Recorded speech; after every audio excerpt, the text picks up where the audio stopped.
Yeah, so let's get started. We just want to share a little bit about what's going on in the Hargis household. So what's going on with me right now is I woke up and my allergies are awful, and it doesn't really make me feel like a very effective homeschooler today. So yeah, some days are going to be like that. You're going to wake up sick. Sometimes you're going to wake up just not motivated to actually dig in there. Sometimes your child is going to be battling you, and you're just going to think, I just don't have it in me today Exactly. That's right. to get you interested in anything, or to engage in this, I just don't have it. And it's okay when you have days like that to reduce your own expectations of yourself. I've noticed that a lot of people who come to Child of the Redwoods are already like high achieving type of folk, even if they weren't, like maybe you weren't high achieving in school academically, but maybe you're really super motivated to learn how to educate your own child, and that's just tends to be the kind of people who come to us. Yeah. So what we deal with a whole lot in our courses ends up being a lot of talking about realistic expectations. That's right. Is it realistic to teach all of the core subjects every single day to your child? That's right. To fit in that reading lesson, the writing lesson, the math lesson, the science lesson, the geography, and to get into field trips during every single week. And Exactly. I think so many of us have this expectation when we come to homeschooling that we're going to orchestrate everything that a school does during the school day, all like 7 subjects or whatever. I remember when I was in high school, we weren't on block scheduling. We had That's 7 right. periods, Me, yeah. 7 periods a day. I think that's changed for a lot of schools. I think most, when I was teaching in high school, I was a high school teacher, we did block. You kind of switched to block scheduling. And that was a long time ago. It was, but I remember as a student, even longer ago when we were ourselves were in high school. When we were in high school, there were 7 periods every single day, and that seems like so much now thinking back to our schedule. But like every 45 minutes, it would be a new subject. You switch. And so the benefit of that was kept us pretty busy at school. Like if you were bored with one teacher's class, like you just got to wait another 15 minutes and then you're on to the next one. You don't really have to sustain your attention for that long. But the downside is I think a lot of us that were raised with that kind of academic switching, we kind of, even if we know better, and I know that you and I do, but even though like we know that an education should be like deep and immersive into one subject, you should really spend a lot of time with it, we still have that extra pressure on ourselves to like get everything in. Right? Well, I mean, we are brainwashed as a society to think that you have to have the 4 food groups at every meal. Yeah, and that you should be productive as well. That's right. I mean, we tend to think of like serious academic study requires that you march through specific subjects and do them regularly and to a certain level. And that's actually not how learning works. It's actually not to the benefit of the child. It's really just to the benefit of how the system of education works. It's meant to provide equity, but it really, I think, does a lot of harm. And Maria herself pointed this out 100 years ago or 140 years ago. She was commenting on that. People even before Maria Montessori, who were looking at how schools worked, were commenting on how poorly the system works. But we carry this tradition on, and so we can feel guilty when we say, well, did I get all of my vegetables in today? Did I do math and science and reading, and did we spend X number of minutes doing writing and this and that? Again, that's not how learning works. We need to be sympathetic to ourselves, and we need to give our children an authentic education, which means engaging them in something that they become passionate about, that speaks to their sensitive period, their period of readiness, which we can learn and know through science. And then from that will flow all things. They can do the writing and the reading and the research and the art and the music exploration and everything else through that thematic approach. And you're not going to cover everything all the time. And that's okay. In fact, this mindset not only takes that relief off us when we feel a Mhm. little down, it actually does another important thing, which is it allows us to take that journey with the child, Mhm. which is another thing that Maria Montessori also really believed in. She was after the improvement of humankind. That was her goal, and her focus was on children. But she believed that the betterment of humankind was the ultimate purpose, and that betterment happened by teaching teachers how to be better teachers, more mindful of themselves and the child, and teaching children how to be more fully realized individuals. And that is the whole thing. And you're not going to do that by marching through 7 subjects, and you're not going to do that No. if you hold yourself to an impossible bar that even professional teachers can't hold themselves to. I was thinking the best thing about having a 7 bell schedule when you're a regular teacher is that you only have that class for 45 minutes, and some of that time is like switching, like you got to get them started, and so really you only have to teach for 30 minutes. So And you teach the same and thing you're going to teach the same every 30 thing, yeah, and it minutes. gets kind of boring, but it's also easy. So when you're not feeling your best, because that does happen to everybody, it's a real blessing. But at home, we don't have that Oh no. particular luxury. We've got other luxuries, though. We've got flexibility. We can remember that simple everyday activities like cooking or going outside into nature, or just saying, you know what, let's just go to the zoo today and just skip everything else. We don't need to sit down at the table and do anything formal. We just take a relaxed approach. Just this morning, I told our youngest, it was like, you know what? I woke up feeling kind of off today, and you seem a little off too. Why don't you just go back to bed and just rest for a little bit? Pretend like you're sick, because sometimes when you're feeling extra emotional or you just woke up on the wrong side of the bed, it's important for us to realize that it's going to happen to us, it's going to happen to our children. And when you're homeschoolers, you don't have to adhere to a rigid schedule every single day. That's right. Yeah, or even every week. It's okay to take a week off. It's okay to say today we're not gonna do it. We're just gonna sit here and watch YouTube together and enjoy it and just like lean into that. So that's the kind of relaxed approach that David and I take That's as right. He'll homeschoolers. have lots and lots of years to follow rigid schedules and Yeah. rules as an adult. Why fit children into that toxic workplace environment early? Exactly. Right? I mean, We'll have plenty of time to really? have to function in the It also makes me dog eat think, dog capitalist world that we exist in. I've said Let this them to sleep a little bit. Come on. so many parents so many times, but really, there's this old argument that says that you need to prepare children for the next step.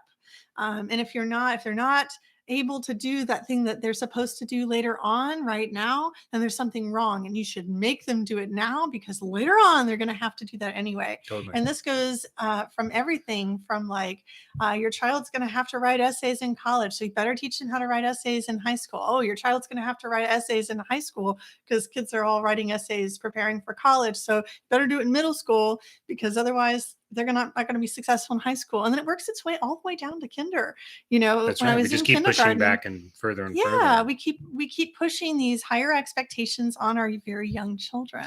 And not because there's any pedagogical value to it per se. It's really the convenience of, I mean, it's how it is all tied in with like our conception of school and what values should be and how we fund them and what we want for our dollar. And there's all kinds of, there's much more to school than learning. In fact, I think learning is often one of the lower priorities, unfortunately, in schools, which is, one reason you might choose the homeschool or at least become a really involved and active participant in your child's education. So recently, something we've been dealing with, we mentioned growing pains last week or last 2 weeks. Yeah. They're still going on at our house. So I wanted to touch a little bit about regressions. Those are, they are similar to growing pains, but not exactly the same thing. When your children, a lot of things I think can cause a regression, and we usually talk about it when we talk about toddlers. But I wanted to mention this because this happens to older children too, and it does affect the homeschooling experience. For sure. So you'll notice when your child is in a regression, they will start wanting to do things that they used to do when they were younger. They'll literally start acting like they did several years ago rather than at the maturity level that you expect them to be at. And so signs of a regression. If your child is a toddler, you might see them squirming around like a baby or acting like a baby. With an older child, they don't necessarily act like a baby, but they might be less attentive and more squirrely during their lessons. They might cry a lot. They might want to engage in the kind of pretend play that they used to engage in all the time. Or also, what I also saw from our oldest, that I haven't seen in a while because he's almost 15 now. But what he used to do, what was really comforting to him when he was very little, is he was very much into tinkering and construction. And so I noticed that when he was older and he was going through a regression, he would go back, get out all the cardboard and the tape and the I don't know, whatever he wanted to use to build things foil and all of our pencils. It used to drive me crazy. He would get all of our colored pencils, which if you know Montessori, you know that colored pencils are kind of a thing in Montessori. Maybe it sounds silly, but they are. We love our colored pencils. We like to organize them. We like to set them in these cute little color coordinated cups. So if you go to a Montessori classroom, you're going to see a beautiful set of colored pencils. Now at home, I think you can have a little coordinated, organized set of colored pencils, but you also could just have a little cup of colored pencils. So point being, we've always had them around our house all the time, like nice little set of colored pencils, and I'd refresh them every 6 months or so. But they were always disappearing. They were always being pulled out, and tape was like being wrapped around them and attached to cardboard or foil, or like they were wrapped in foil or something. And I was always going in there like, what just happened to our colored pencils? Because, being a Montessorian, like that's one of our core materials. That's right. They shouldn't use materials. Right. So, I just learned to just relax with it. I think at some point I started buying some kind of more trashy, cheaper colored pencils. It was like, you can use, these are for your construction and these are for mommy. I know it's silly, but you do what you must. But that was the kind of regression I noticed from him, was he would go back into that comfort play, the pretend play, the comfort play. But also we've noticed our children sometimes acting in ways that they're like more resistant to our teaching. And it happens at any age, and really there's no cure for it except to just let them be. Just take those extra academic lessons off their plate for a little bit. And I also say, and you see me do this a lot, probably even just this morning, you get firmer with your routine. You say, you know what? Yes, you deserve grace. We're going to take this off your plate, but you know what? You got to get in the shower. You got to take your bath, or, you need to eat your nutritious food, or you're watching too much YouTube, and we're going to cut you off for a little while until you're starting to act in a way that we can tell that you're feeling more healthy. And this, go ahead. And this is something that Maria Montessori actually did. Were you going to say that? Well, go ahead though. Yeah. So Maria Montessori actually did that with the children who were exhibiting behaviors in the classroom that she found disruptive, or were making other children upset. So child starts hitting, they start crying a lot, they're too clingy. Maria Montessori's response was always the same. It was, treat this child as though they're sick. Do you think you can find it in the book? Even? I don't know. I don't know where it was. I won't either. But this is just a classic Montessori way of handling discipline with children. We treat them as though they're ill. I see a child is hitting another child. We don't get angry with them. We say, something inside this child is sick, and we need to treat them as though they're sick. We need to love on them extra. We need to help them learn the skills that they need to be successful the next time. And so if a child is just doing it and it happens once, child hits, child is acting out of sorts. You know it when your child is like extra hyper and out of control, right? You look at your child and you're like, they are out of control. Okay, think, what do they need? They need reduced stimulation. So you might dim the lights. You might have them go to their room, and not like as a timeout, but like as a calming, like, let's go lay down in bed together. Maybe it's your bed, you lay down together. Or maybe you go to the kitchen and you're just like, you know what, food, let's feed you good nutrition. Let's love on the parts of you that are acting in a way that Mhm. is unhappy. Because really, when children are misbehaving, it's really because something inside them is unhappy. Something inside them, something is wrong. It's So the same for adults. yeah.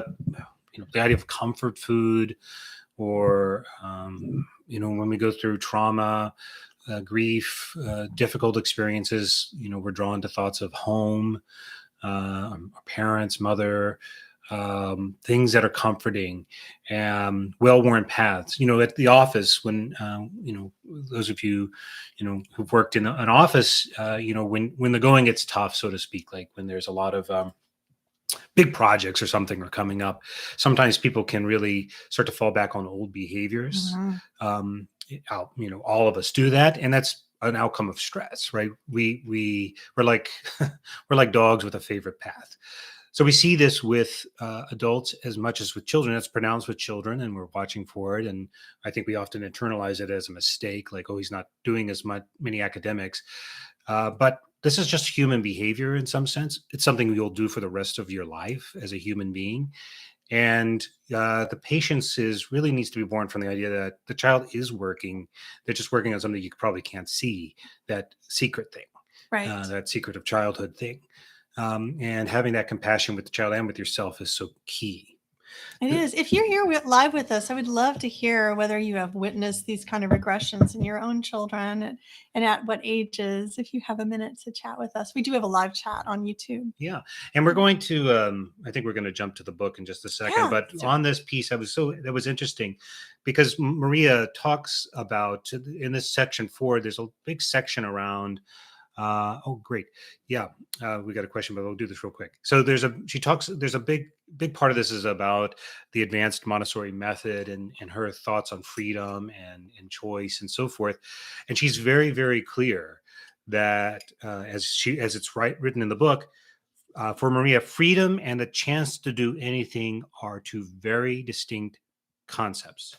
Her ideal is for the child to work in freedom because the idea of what he must and must not do is inside of him, like fruit born of his sensibility, following that profound transformation that she calls normalization, which we talked Mhm. about last time. Normalization, which is this period of during the that work cycle that Well, we really call it like that state of joy and concentration with children, yeah. where they're really, you see it when they're engaging in their work. And there's that, maybe they don't look joyful on their face the way you traditionally think of a happy child. So maybe they're not sitting there like, yay, I'm playing with my toys, but maybe they're just like, Transfixed in a way. yeah.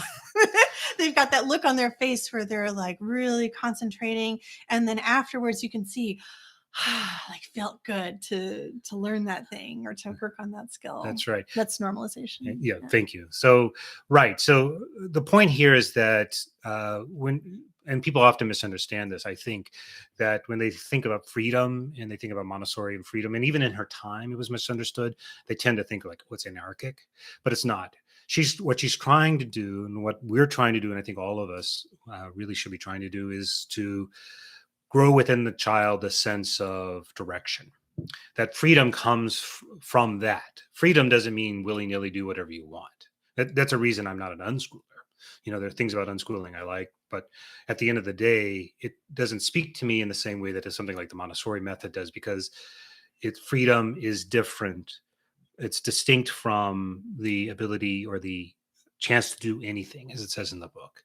Freedom comes from growing that internal guide, and then having the freedom to work with purpose. So I think it's a lovely idea. I don't know if there's anything you would add on that, but No, I think that's a beautiful introduction to it. Let's go to Nyasha's question.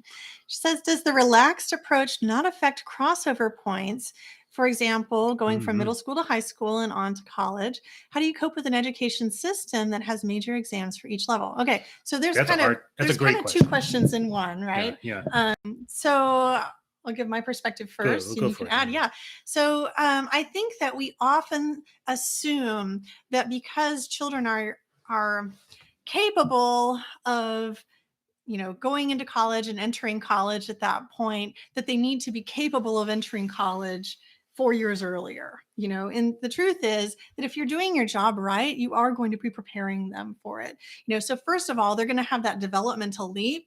And we can tell you, speaking specifically to middle school, junior high, and high school, as we're watching the progression of our 12-year-old to 15-year-old kind of transforming, I can tell you that at age 12, he was in no way ready to do the kind of work that he can do now at 15. It's really exciting for us to see that transition developmentally. Yeah, it's a plane of development. Yeah, and if we had said at 12 you should be like prepping for the work that you're going to do at 15, I think we would have hit a lot more rebellion at that age. You could force compliance, yeah, but you aren't going to necessarily teach that freedom. Yeah. That Maria was just talking about. Yeah. So as homeschoolers, we do have the privilege of not being able to take tests right now. We don't have to give our children standardized tests here the way we are homeschooling in California. And we homeschool through a private school affidavit. We're essentially our own private school where we don't receive funds from the state and we don't have to take the tests. And it's kind of it's been a choice, and it's been one that's worked for our family. It's not one that every single family has. But if my children were to have to take exams at certain points, it would be a disservice to them not to prepare them for the exam. So there's following along a developmental path, which is that what we know about the ages 12 to 14 is that children are in a period of intense social development and they're not in a period of intense academic development. I mean, this is something that Maria Montessori discovered, and it is something that as parents of children those ages, we really could see having the privilege to not be able to send them to a structured school environment where we could really try to follow their development along that path and respond to what they needed in real time. We could really see that by the time the child was close to age 12, there's a developmental shift. There's a pulling away from academics and there's a pulling towards social and peers, like a very intense pull. Yeah. This is something that any middle school teacher or junior high teacher could tell you that they see in their students. In fact, David's sister is a middle school teacher. We hear about it all the time about the conflict really between the children's desire to engage academically and just what a struggle it is during that system, where you have on your list, like, these are all the things that have to be covered the 7th grade year. These are all the things I'm responsible for making sure that children know by the end of the year. This is the exam they're going to have to take by the end of the year. I have to get them there, says the teacher. And yet, developmentally, what we're seeing from the kids at that age is complete silliness and total absorbedness into like themselves and other people, and just not really engaging in the kind of way that we have the school structured. So what do you do as a parent to support that? I think you have to work with the system that your child is in. So if your child is in a school at that point and does have a structure, you need to do what you can to make sure that they are successful within their environment. And also, as much as you can, keep your home life developmentally appropriate. So that means on weekends, if at all possible, don't pressure them. Try and really respond to them at their developmental level on, in the evenings. And also, I think as a parent, if you were sending your child to school, it would also be your responsibility to speak up and be your child's advocate. Like if homework is really interfering with your family life, say something. And I think that's something that a lot of parents would find hard to do. I certainly would if my child was in school. I probably would not be that parent banging on the door of the teachers and be just like, what can I do to help you, friend? Because I'm not a very confrontational person. But in theory, I feel like it really is our job as parents to be our children's advocates. For sure. And so as homeschoolers, if our children were going to take a test at the end of the year, and yes, college is coming up for our oldest in 3 or 4 years. We're going to consider him a freshman next year. So he's got another 4 years of high school, whatever that ends up looking like for our family. And we absolutely do intend to help him to prepare for whatever kind of college experience. He'll have a transcript. If he wants to go to a traditional school, he can. If he wants to stay homeschooling, we'll help him with the transcript, or we'll work with a co-op. So the research is pretty clear on what makes kids successful, like when they study why certain kids do well in school versus others. And it's those who do well in school know how to do school. In school.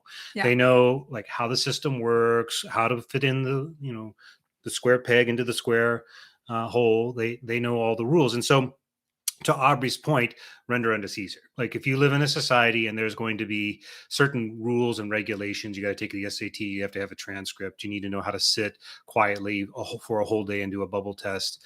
Yep. Then you have an obligation to prepare them for that. them to the extent that it's required, because you don't want them to go and fail. But it doesn't mean you have to commit fully to the parameters of that system. You have to find the balance that's right for your family. For some people, they choose to completely exit out of that system and just sort of like, this is not who we are at all. For others who are homeschoolers, they basically model that same system. They just do it in their own terms at home. We try for a blend, and you have to find what's right. So I would say it is hard. It's hard to have that relaxed approach because so much of the social pressure and the broader world is telling you to fit into a certain box. You're trying to do something that's different from that, but we can't disassociate ourselves without consequence so fully from society. So I think you have to, you really just have to look at what's right for your family and say, what are the things that we're going to participate in? If my children want to go to college, or I want them to go to college, what are the requirements that are going to be necessary to make that happen? Yeah, or they're going to homeschool until 8th grade and then transition into high school. Maybe that's your choice. We've known several kids who have done that and who have full on unschooled up until that point. And to our absolute shock, they do fine. It's totally shocking.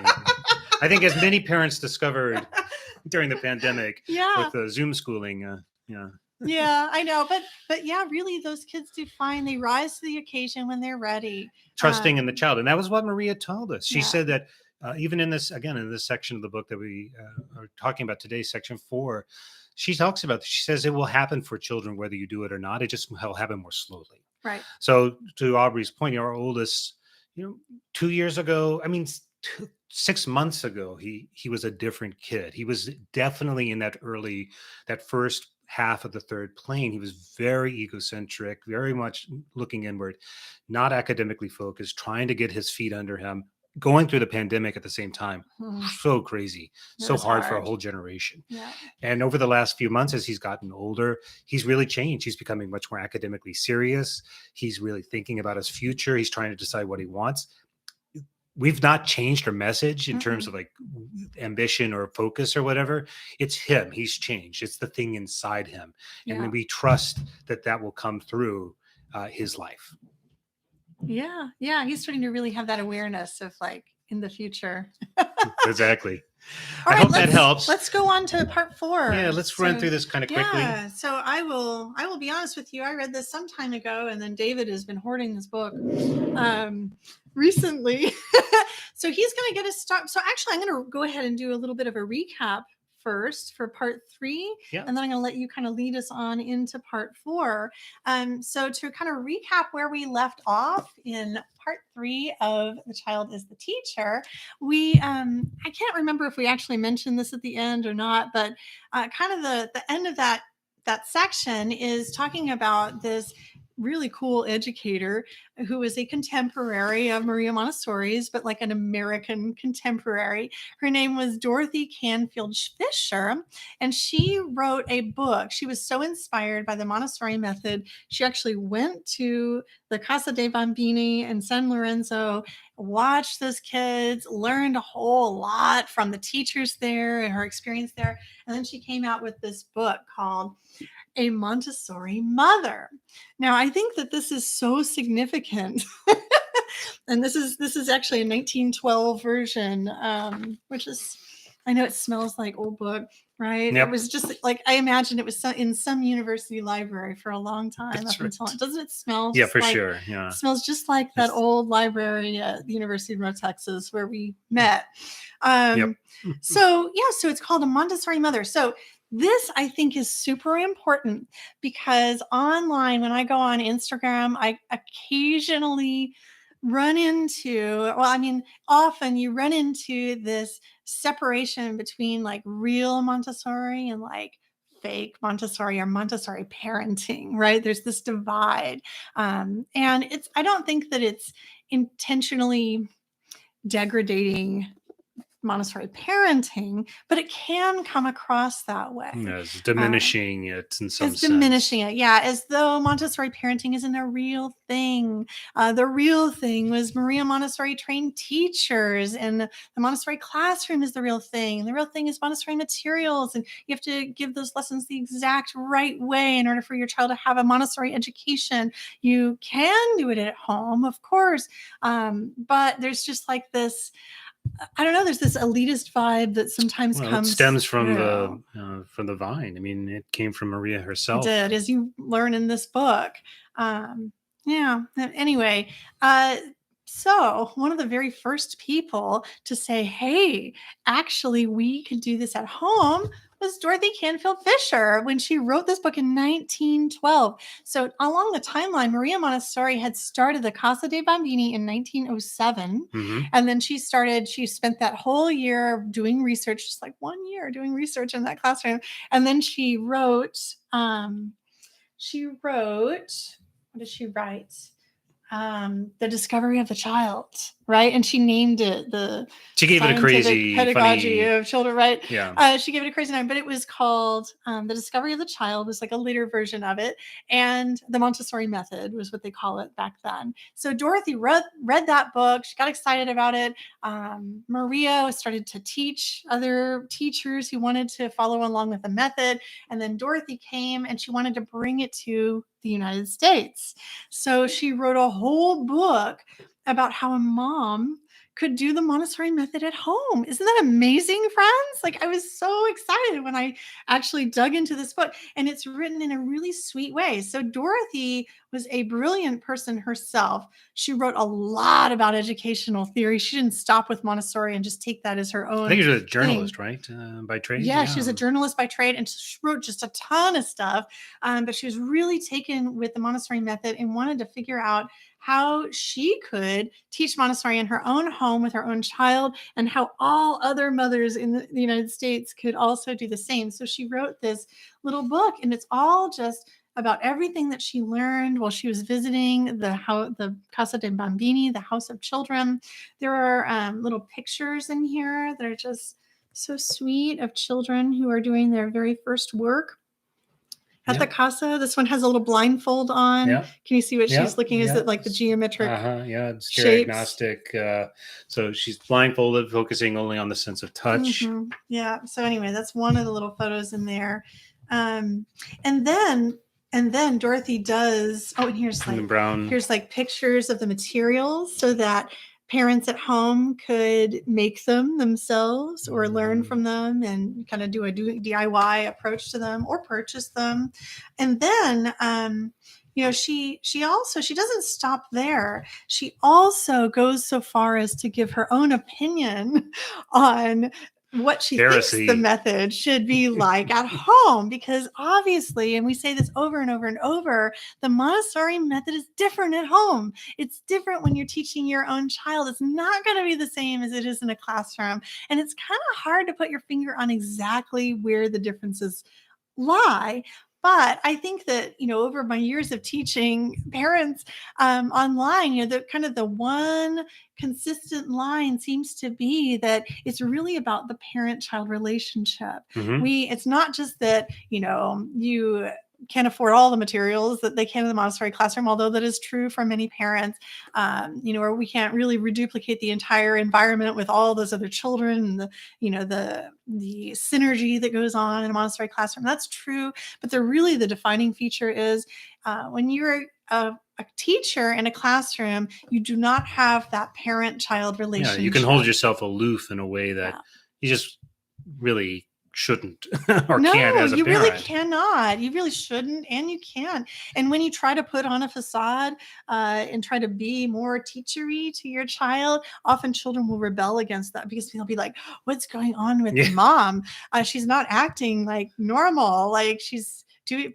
This seems fake to me." Like they're really sensitive to telling how authentic you're being with them. And so that's another reason why at Childhood Redwoods, we keep saying over and over, education is a journey you take with your child. You are a partner in their education. Yep. You are not, you are teaching them and you are educating them, but you're not acting like a teacher. And I think Dorothy understood that. And so this was like the very first thing. It's a gem if you can get your hands on a copy. So in response to this, Maria Montessori, she kind of heard about it and she's like, oh, okay. It's an American out there writing a book about my method. This is interesting. And she's really starting to just teach more and more teachers. I doubt that she was like, oh, that's interesting. So, but then she lets it go. She totally lets it go, but she doesn't let this book go. This book is called, Dorothy wrote a second book a year later. Her first book, A Montessori Mother, was so super successful in America that she wrote another book, and it was called The Montessori Manual for Teachers and Parents. So now Maria Montessori feels like Dorothy's going a little too far. She's actually writing a book outlining all of the lessons that are given in the children's house, as they might be given from a teacher or a parent. And, so here it is, exercise 6, the long stair. After the tower and the stair comes the third set of blocks or rods called the long stair. This is the most important of all 3 sets, as it is the foundation for instruction in arithmetic. She just really it is a manual. And Maria Montessori, she was not happy about this book. Definitely not. And in fact, I think she was furious that this American was over there writing, these books about how to do the Montessori method, when Maria herself was so meticulous. She was just trying to nail it herself. In Italy, she was still like, this is a scientific method. I'm still working on it. The work is not done. We're still studying in the labs. We're still doing this thing. And meanwhile, I'm teaching, these people what I know. What is this? So then out of that, we get Dr. Montessori's own handbook. So she writes this book. So if you've ever come across this book, it was directly inspired by Dorothy Canfield Fisher, who wanted to write a manual and said, you know what, you don't need to go have your fancy training with Maria Montessori and go all the way to Italy to do that, or wherever she was having her trainings. And it was several different places.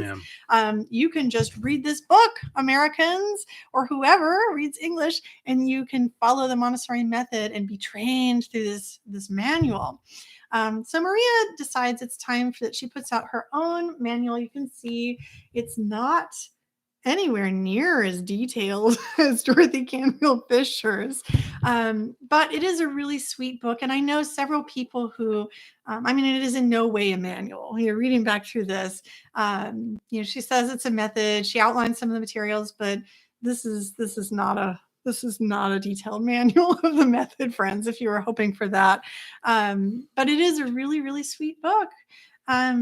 It's not like super, super helpful, because I think Maria had a really hard time making things super helpful for people to understand her method. She knew how to lecture. She knew how to teach the theory and the pedagogy of it, but she wasn't very good at saying, okay, everybody, let's do this first, and then they do this, and let's explain how this works, and then explain how this works. She could do it if she were allowed to pontificate to her teacher trainers in that academic setting, but she just couldn't figure out how to write a handbook of her method, and maybe didn't even want to.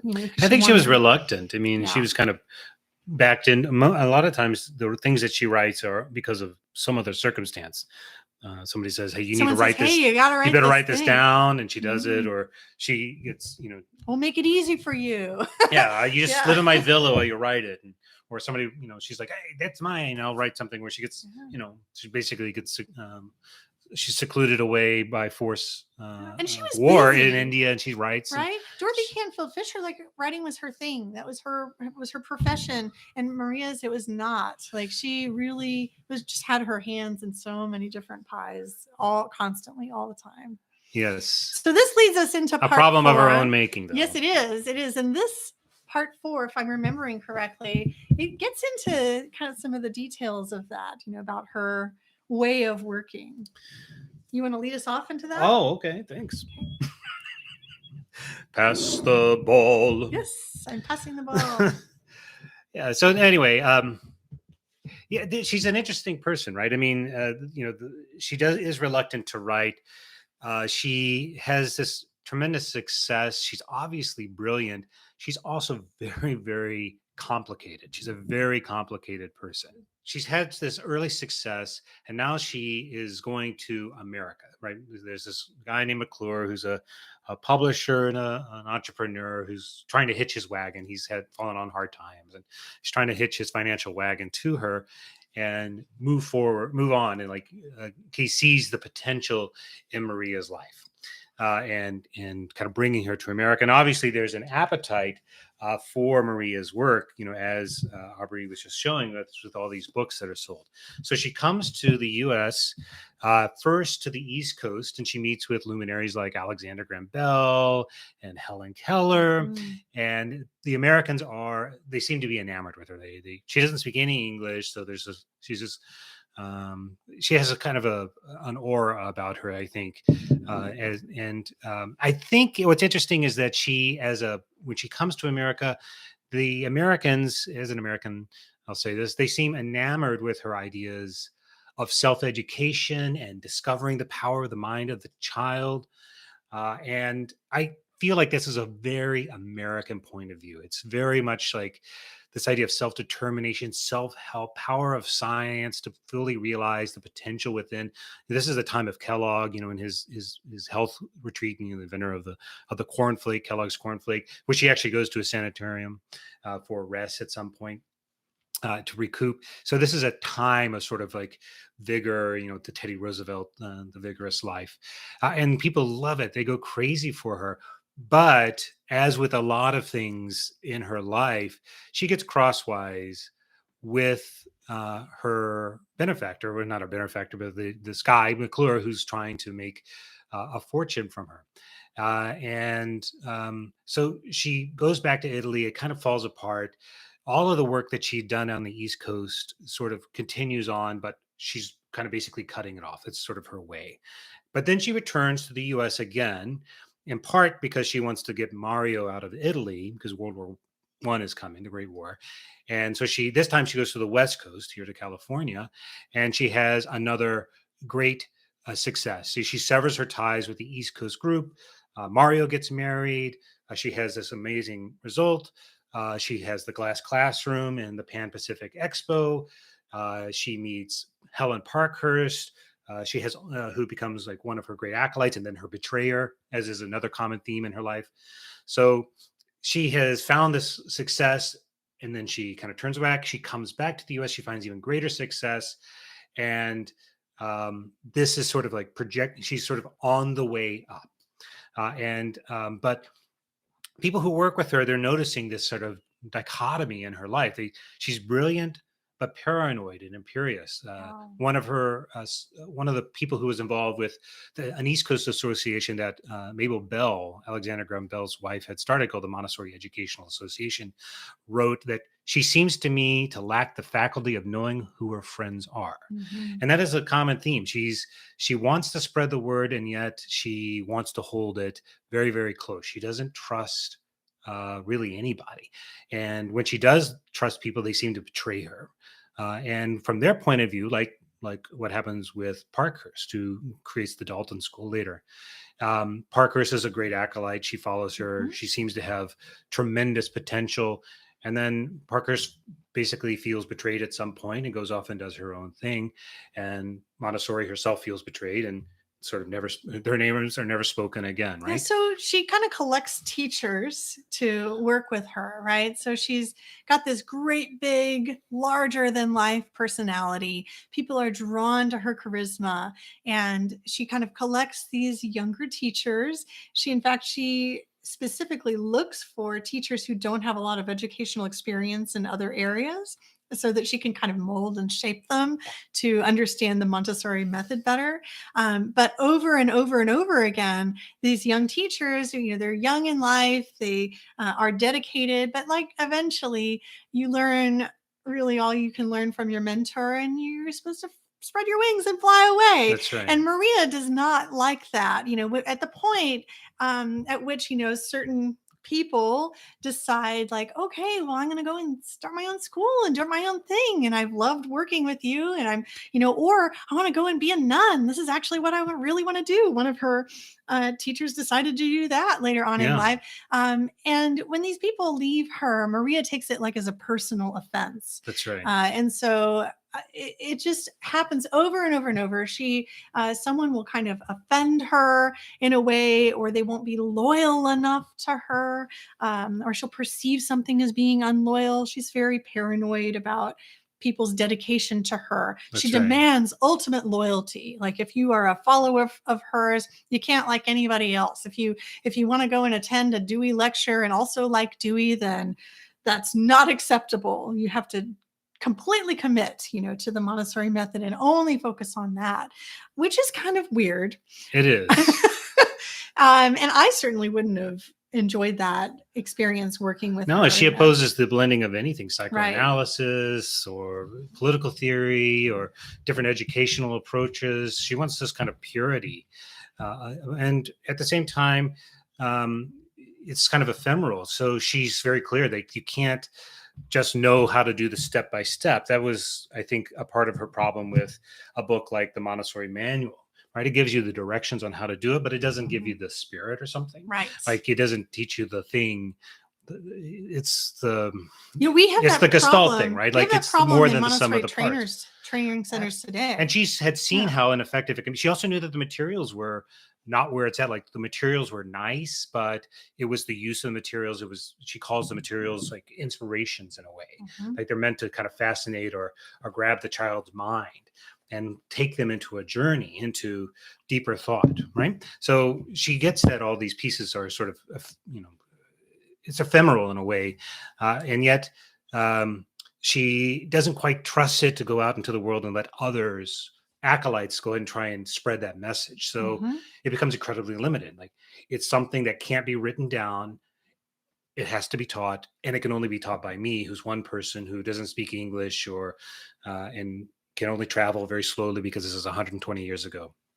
And it's a real problem. And when she comes across things like, McClure or the American, Dorothy, the American spirit, or, in England, when she comes across those, it can be there could be a lot of conflict and it could create a lot of tension.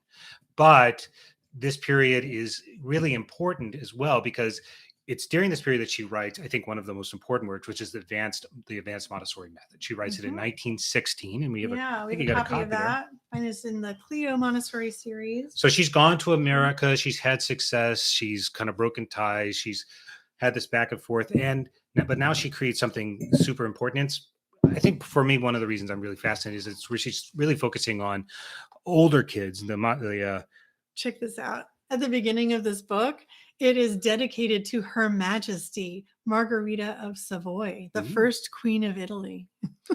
She was nothing if not obedient to. I love it. She knew where her bread was buttered. She did. So she writes this book. She says things like, "What is this work? It is the first social and human work that we have allowed the child to accomplish in the world. We have seen the works of men and women. Well, this is the work of the child," thinking of the sort of the growth, the education. She becomes very, very focused on the life of the child, the independence of the child, the rights of a child. She invents the colored beads, the binomial cube, the trinomial cube, the decimal board, and how you go and lay it out. The things like in the lower elementary course, if you've taken that program with us, you can learn about too, right? So these amazing things. And she says that the learning for a child does not mean listening to an adult, but making experiences. The material is what makes it possible to organize knowledge. The hand touches the evident. The mind discovers the secret. It's amazing, right? Through the hand, the mind, the pieces. It's not about the material. It's not about the steps. It's about this thing that comes together.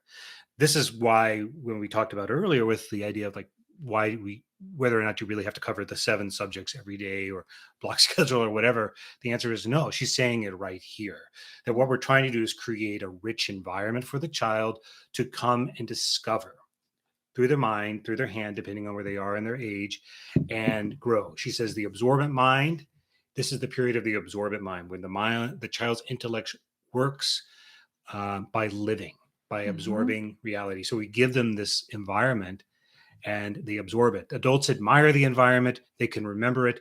The child absorbs it into himself.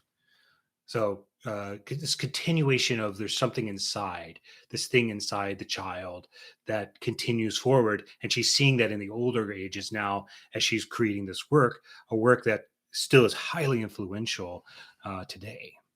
Yeah, the concept of the observant mind is something that we teach a lot about in our courses.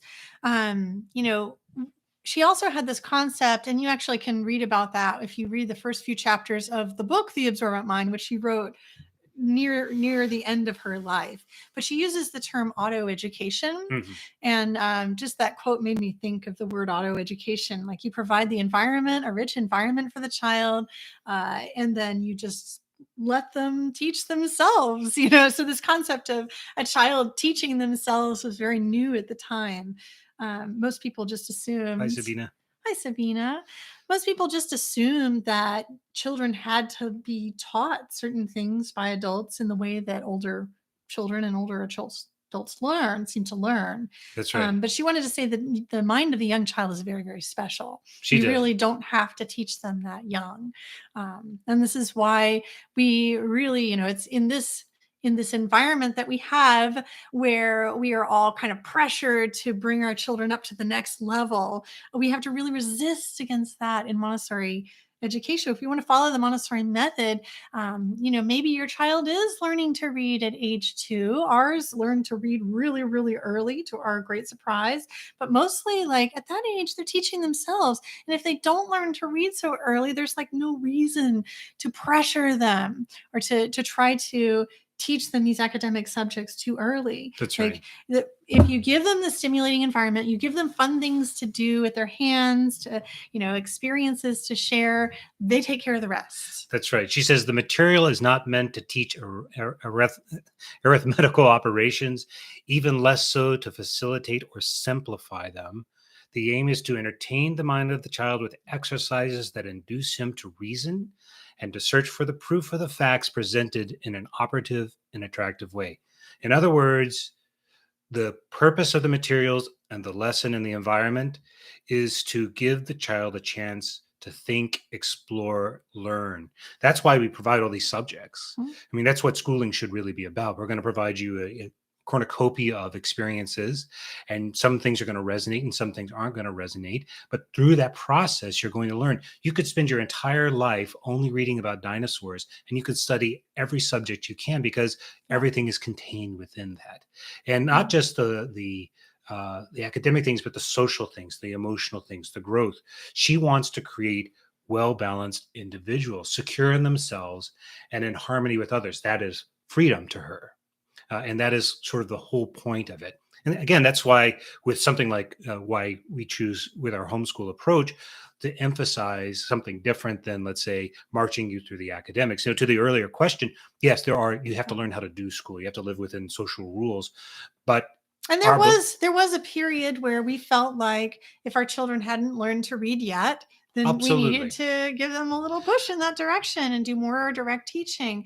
I think that there are some things in our society that we expect children to know at certain ages. And if you don't teach your children those concepts, sometimes they will feel embarrassed by not knowing them. And Well, so, and there are delays that can yeah, happen. I mean, there are, since she talked about them as sensitive she periods, did. we know them that there are periods where it's easier for children or people to learn certain concepts than other, or they're naturally drawn to it. That's the Right. sensitive period.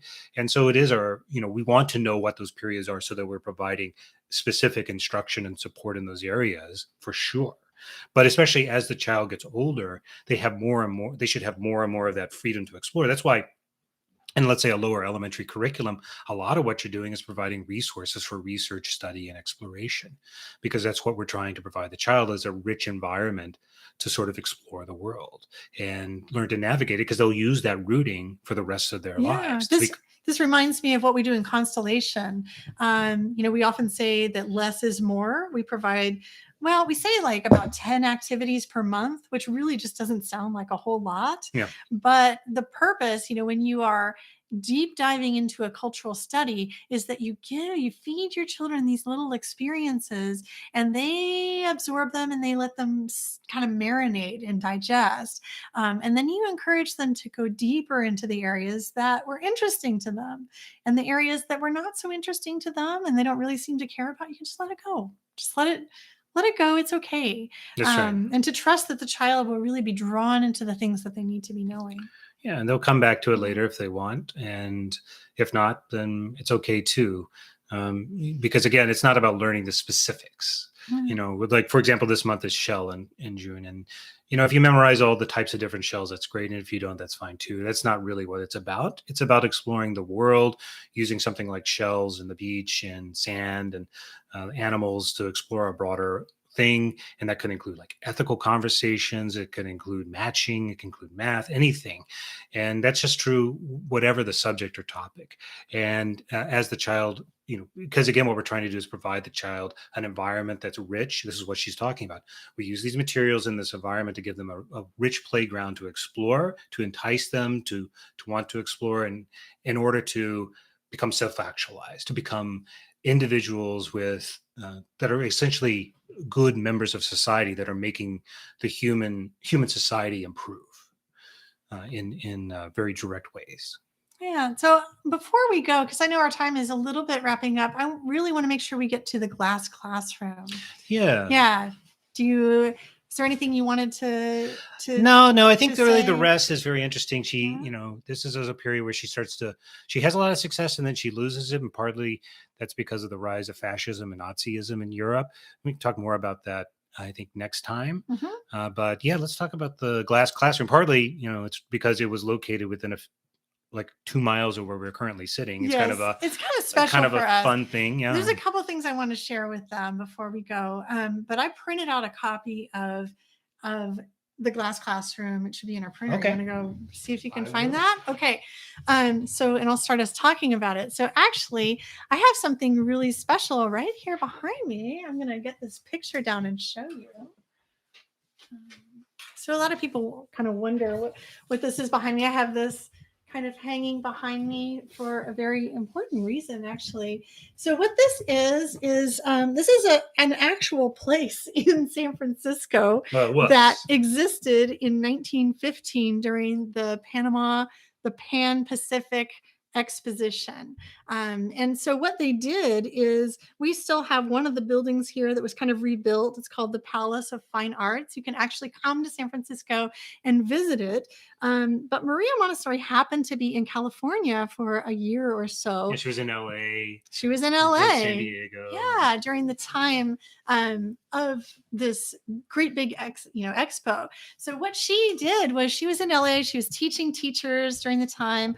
Mario was there. He was young. And the class was apparently full of lots of young women who were older than him, but still, I'm sure, very, very attractive young women. And I'm sure he really enjoyed himself as the only teenage boy in this little group of young teachers, and plus Maria Montessori.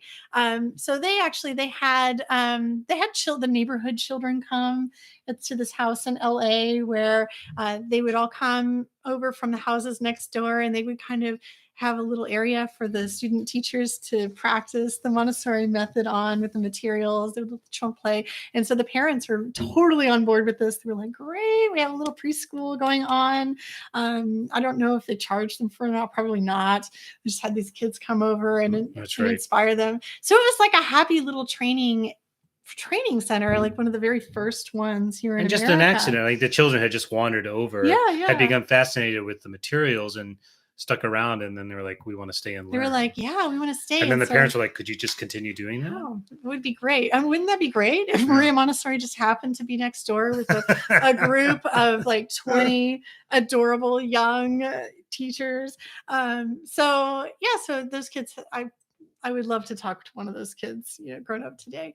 But during that time, Maria Montessori she was being an entrepreneur. She was really into that mindset of like, what can I do to make money? What can I do to promote my method? I'm selling these materials. Like this thing is going, people are loving it. What else can I do for promotion? Now, today, an entrepreneur might say, you know what? Maybe I'll go speak. Maybe I could be the keynote speaker at a convention, or like maybe I'll go attend this conference, or maybe I'll write a book and get my name out. Mhm. And so Maria Montessori was thinking along these same lines during her period. And one of the big things going on in California was this expo. And Maria got this idea like, oh, what if I could go there and what if we were to have a classroom there? We could have a little classroom of children and people could go and see the children working on these materials at like an exhibit. Like, so instead of here's a fancy new version of a car on exhibit at the expo, like what if we would have a classroom as part of the exhibit? I mean, this was Pan Pacific was like phenomenally complex it was and gigantic, and yeah, so it was. There's just so many things yeah. people were showing off there. There was, I also read at the same expo, there was incubators. I'm pretty sure, I'm calling that back from memory, but I'm pretty certain that the very first baby incubators that we use today in NICUs, like the prototypes for those, were actually exhibited at the same expo at the time. Yeah, it was a big deal. Yeah. So, there were other, like, and they actually had real babies, like orphans. I know, had real orphans in them. So it was quite a thing. So Maria actually did it. She printed up a bunch of business cards and got with the folks that could make things happen. She used the funding from her first training, and you can show a little picture of that to see. So, and then she created it, and here it is. This is the first classroom. There are actually windows in the back. You probably can Google this online just to get a better photo. This is kind of the standard photo. Maria Montessori is standing there with one of her other teachers. It could be Helen Parkhurst. You mentioned her. I think it's Helen. Yeah. So, yes. And then what the children would do is they would work on the materials, and then they would have a big fancy lunch, and they would lay out all the silverware and all the little plates. The children would come around with the soup tureens and serve everybody, and they would light the candles and just have this great big fancy lunch. And people would come in hordes. So in the morning, it might be just a few people peeking through the window, but by the afternoon, there were just lots and lots of crowds. Everybody was like trying to cram in to look through these glass windows to see these children working, and everyone was amazed. And Maria Montessori, she wasn't there the whole time. She would kind of like, she would enjoy, there was even a video I saw floating around Facebook one time where another Montessori teacher and I, who lives in this Bay Area, was like, oh, I think that's a little video of Maria Montessori and Mario riding in a carriage around the expo. Like it didn't say it was her, but both of us were like, no, that's totally them. It looks just like them. So she was enjoying herself at the expo. She was continuing to train the teachers who just popped kind of back in and forth. It went on for quite a while. These children were being taught in that classroom. I think there are a few living descendants today, even of the children. Who were in the. There's a little boy, and I think he grew up and he still lived in Berkeley. Maybe he passed recently, or I don't know. But there's a story out there online you can go and read too. So that's a bit of Montessori history that is super special to me. So during was it the 150th anniversary? No, 100th. The 100th anniversary. Yeah, I can't do math.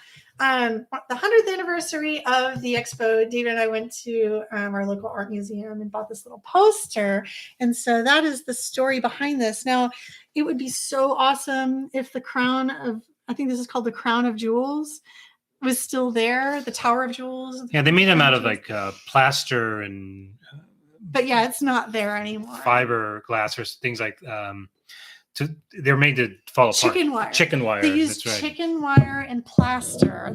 They built the entire thing, the whole complex out of chicken wire and plaster. And it's as big as a city. So it was temporary. It's like it was like a mile or two long. Eventually, and it lasted a while, right? It went on for like a year. So eventually, like about all the fog. You've heard of the fog in San Francisco, right? So like things decay here pretty quickly. If you look around at Yeah. the buildings, They have to even paint they're even in our constantly painting the neighborhood, Golden Gate Bridge for a yeah, reason. even in our neighborhood, like the sea winds are very harsh. Like there's a lot of salt that naturally kind of is harsh, and the sand and the wind and the fog, and it's very moist here because we've got so much fog.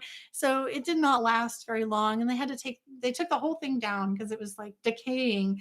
But then they rebuilt up part of it, The and it's Palace of Fine a Arts. Palace of If you've Fine ever Arts, and it's come, you should come see it. It's so beautiful. beautiful. It gives you a little sense of what the whole thing would have looked like. There's a few other sculptures here or there Yeah. around the city, and up in Marin, there's a few that were saved from it. But Yeah. So it's you an can amazing go. I thing. like to go and I like to walk there and I like to think about Maria Montessori and her glass classroom and just imagining what it would be like to. I'm sure she stood in the Palace of Fine Arts and just like gazed And out. you could see why she had such an imperious attitude. I mean, Mhm. she's a, an educational researcher from Italy who's come to America and has become such a gigantic sensation that she can go to this amazing thing, the Pan Pacific Expo, and draw giant crowds to watch children working with blocks and Right. sandpaper letters or whatever she had in there. I don't know Right. all she had in the room, but you know, can you I mean, I imagine think it was that? a full set of the material she had at the Yeah, it was just a time, which classroom. weren't as many as exist today in a Montessori So classroom. that's quite a thing, right? To imagine, and no wonder Yeah. that she had such a draw.